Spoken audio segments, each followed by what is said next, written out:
Introduce our distinguished panel this afternoon, and I'll start with Paul Kimumwe.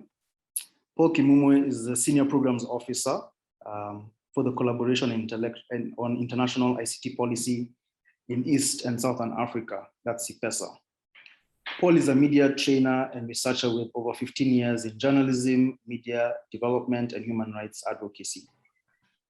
His professional interests include media policy and regulation, freedom of expression, and digital rights.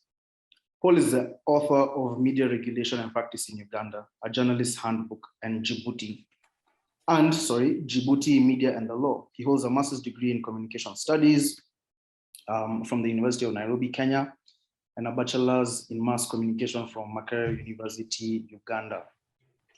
Paul, just say a quick hello to the audience before I move to the next panelist. Yes, thanks. Hello, team. Good afternoon, good morning, ladies and gentlemen, and I'm glad to be here. Thank you. Good afternoon. Karibu sana, Paul. Welcome.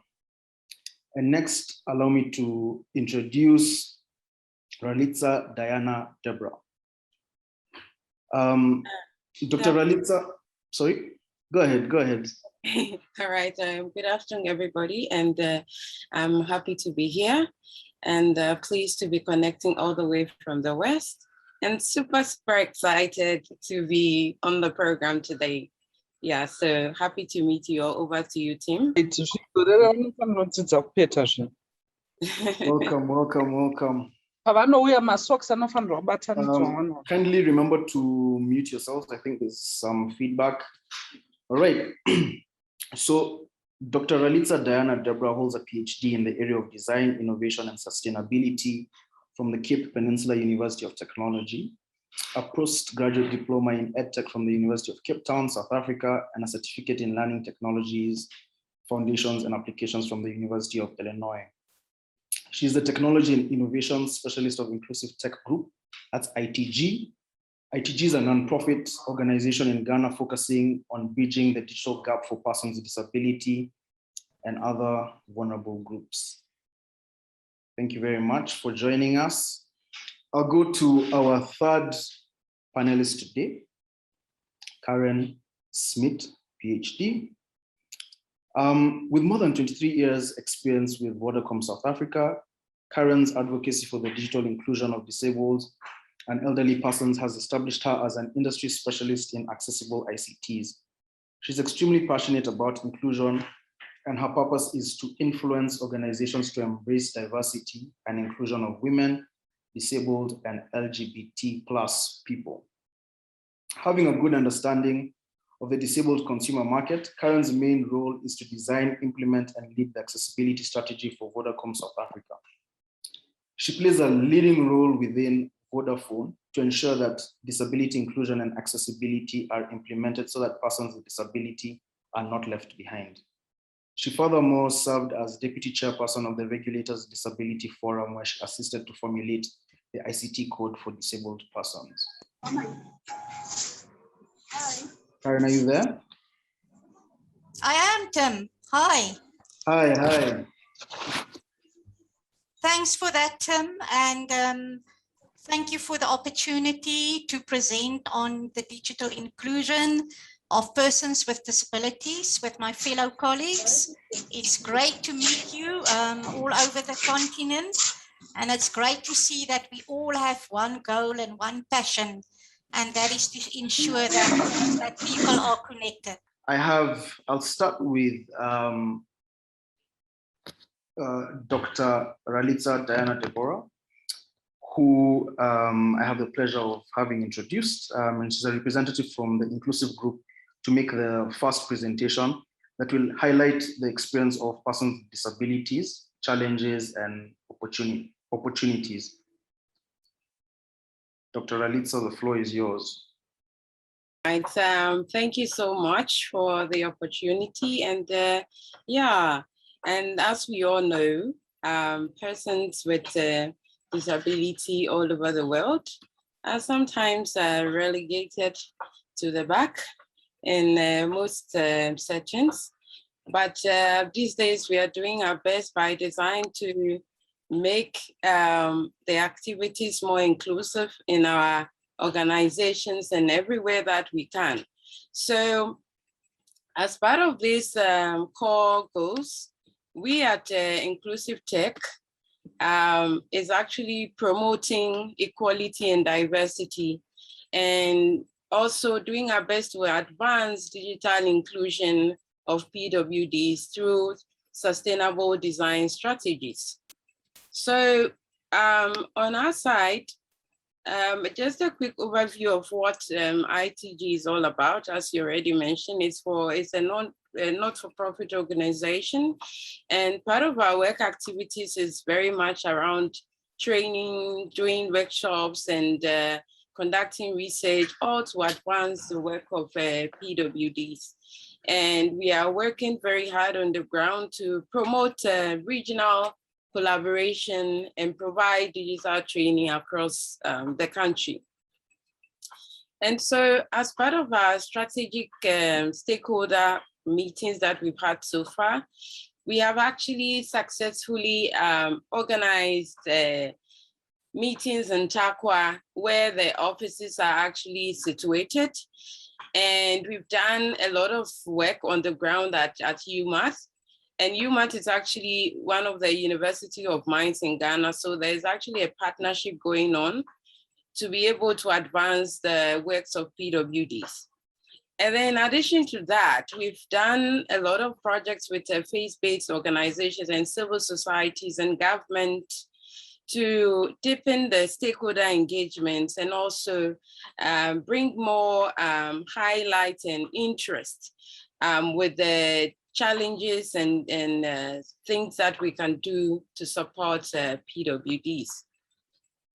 And then secondly, we've worked on some projects, or would say products and services. And one of them includes the Handy Ear mobile app, the text-to-braille applications, news portal accessible to the blind, and model for translation sign language into text. So these are our small, it's massive projects. We'll say we call it small, it's massive studies of what we're doing, and also selling the idea to policymakers and government organizations on the ground, so that they can support us with tools for hands-on workshops and training sessions, and for us to be able to resource hubs within our regions so that we can provide equitable access to technology to reduce the digital gaps for PWDs. So going forward, we are working very hard strategically to deepen the regional collaborations, because every region has their own representatives from the government institutions. So we actually tying our activities to the regional front, and the activities we host in such regions is also a way of drawing the stakeholders in to see what they can also do to support PWDs within our region. So going forward to 2022, we're looking at more activities for digital inclusion, and then the stakeholder meetings, doing funding and support programs, and also on the service side, trying to resource our hubs, and also prototyping and building assistive technologies, and providing mentorship and coaching activities for our PWD. So the question is to ask, why is it important to promote digital inclusion of persons with disabilities? For us, prevalence of disability. So if we look at the global picture, 15% of the global population is disabled, and that's about 1.2 billion people. In Africa, it's 80 million. And if you add children, it goes up to 300 million. In South Africa, the 2011 census shows that we've got 3 million people, disabled people, although it's actually double that figure. So I'm going to show you a few slides of examples of accessible technology and services that we have launched over the years. And I want to start with our Vodacom app. And here we have my visually impaired colleague that will do user testing of the app to make sure that the text-to-speech software is working and that visually impaired people can use the app independently. Also, as you know, Android and Apple devices, smart devices, the manufacturers have really come to the party and they have started to build in all the accessibility features into the operating system of mobile smart devices. And that is the best case. That is the ideal picture that we want. We want technology to cater for all people with various needs. So when you go and buy your Apple phone, when you go and buy your Android phone off the shelf, we don't have to go and still make changes to the device because the accessibility features are built into that phone. And that makes it amazing for people with disabilities to get access to that devices. Our responsibility is then also to educate them about the accessibility features so that they can use the device, the full potential of the device. We've also launched 2 types of emergency services for consumers that's deaf, because most emergency services you can only reach them when you call them by phone. It's about what are some of the interventions to promote digital inclusion of persons with disabilities. So this is what the topic was of my PhD study, and I've developed a whole framework. And what I discovered was that there's 2 main themes for MNOs to be able to promote the digital inclusion, and that talks to an inclusive culture, and it also talks to inclusive design. So if your organization embraces those 2. Paul from CPESA. So you've heard the presentations from the panelists, and CPESA has done significant work to highlight key challenges for persons with disability. What are some of the key lessons learned on what works and what doesn't work for digital inclusion? Thanks a lot, Tim, and to the wonderful presenters, Deborah and Karen. These were very powerful presentations. They highlighted the things that are going on, and I know the challenges that we face in trying to promote digital inclusion are fairly known, but let me just highlight a few. One is the cost of the technologies, especially the handsets and the software, or what we call assistive devices. They are very costly for people with disabilities. Then also, as Karen mentioned in her presentation, the limited reach of the services, both geographically coverage and then accessibility of outlets, especially by the telecom companies and other service providers. This also inhibits in terms of how accessible these services are to persons with disability, and the limited human resource capacity. Most of the staff that are providing services, especially digitally, are not trained to work or provide services to persons with disability. And then the unfriendly legal and policy frameworks. This is at both national level and even at the sector level, especially the private sector. And I know that doing our work to promote digital inclusivity, we have learned some lessons. Number one is that having an enabling legal environment or policy environment helps a lot, and it's not an end itself, but it provides a very good starting point. One, it provides avenues for advocacy for the implementation of the different provisions of the law, but also it provides an opportunity for stakeholders to try and improve on the bad provisions, but also for accountability, because if these laws are supposed to be implemented and they're not implemented, then it provides room for advocates to try and push for the governments and other stakeholders to implement the provisions or improve those provisions that are not progressive enough. Number two, we need a lot of commitment. This is from the national governments and its agencies, as well as the private sector. It is one thing to have the laws, but also another, the political will to implement these particular laws, because we end the disability movement. what are some of the tech solutions we can expect to see in the next decade or two? There's also another question from Ashanat, who says, great presentations. So Vodacom is doing a lot to promote inclusion. Is this the practice in other telcos on the continent? How does Vodacom work with other telcos and private companies to promote a culture of inclusion? I believe that's for you, Dr. Karen. Maybe you could start with the first question to all panelists.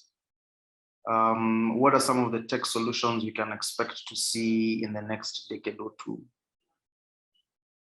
Anyone want to take a stab at it?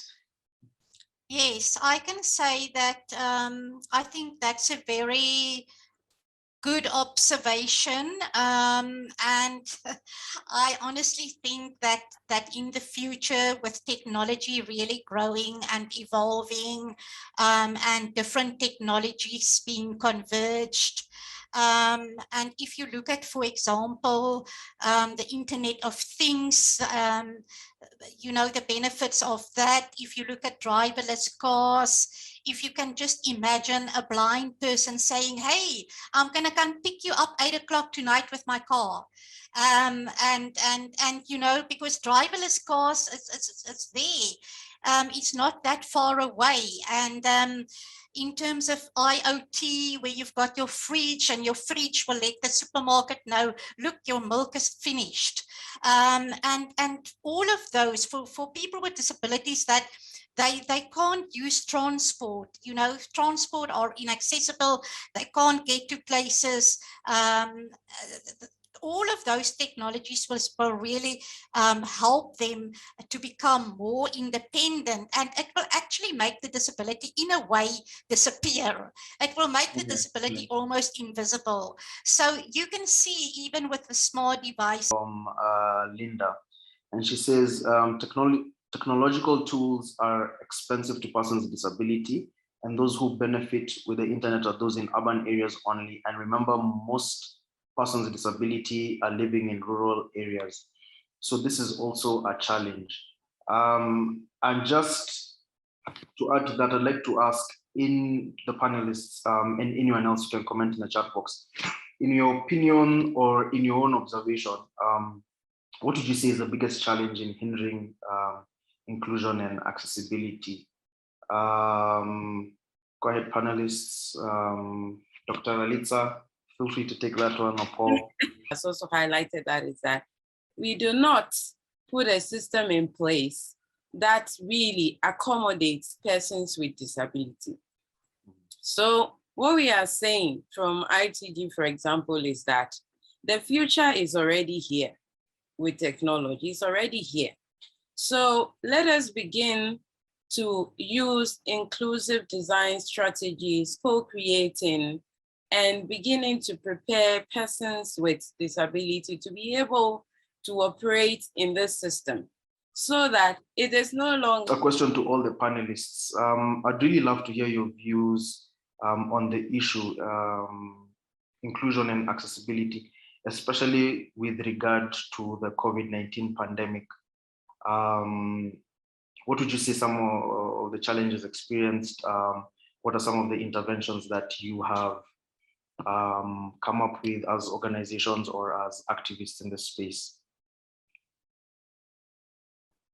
So when COVID-19 came last year in March in South Africa, and we had a hard lockdown in June, it was the first thing I did was to ensure that our online sales platforms are accessible for persons with visual impairments. Thanks so much. So on our side, what we did was that we took the opportunity of COVID-19 and tried to work further on a handy ear app.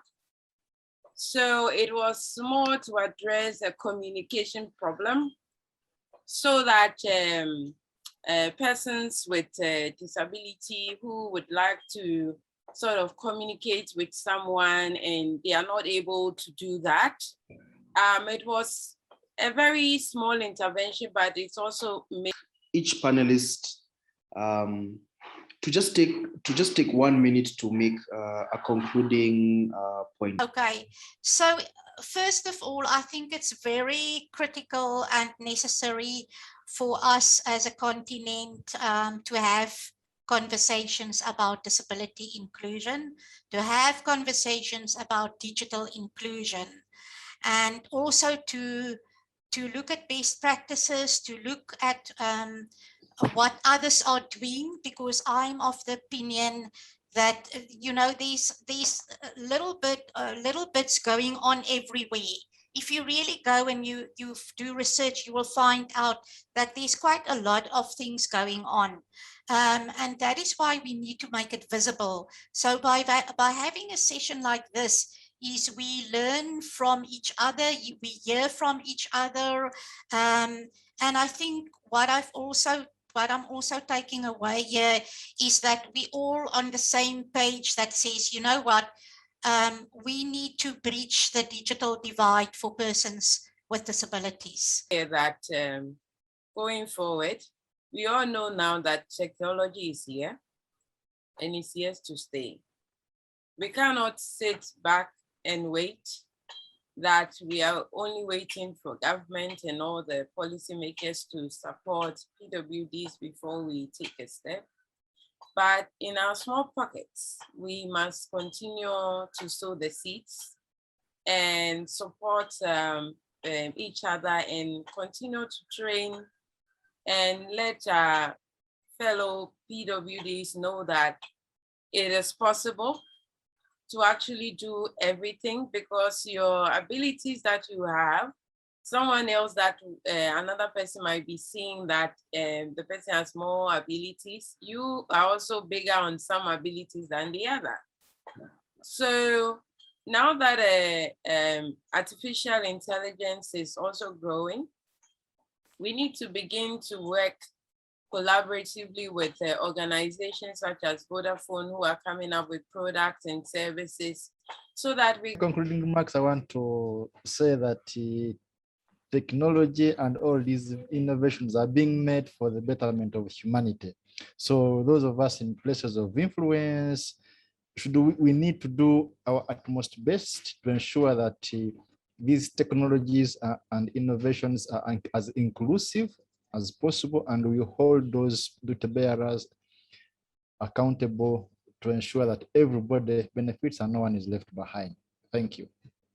Thank you. Thank you for that, Paul. Thank you, Dr. Ralitza. Thank you, Dr. Karen. I like that no one should be left behind. Thank you guys for indulging us and staying on ahead. Being out of time, I'd just like to say thank you to everyone, to our panelists for their participation. Thank you for the audience for attending. To learn more about AIRA, the African Internet Rights Alliance, please follow us on Twitter, Facebook, and LinkedIn. Also visit our website, www.aira.africa. Thank you very much. Have a good day and look out for our next AIRA talks. Thank you guys. Bye. Thank you.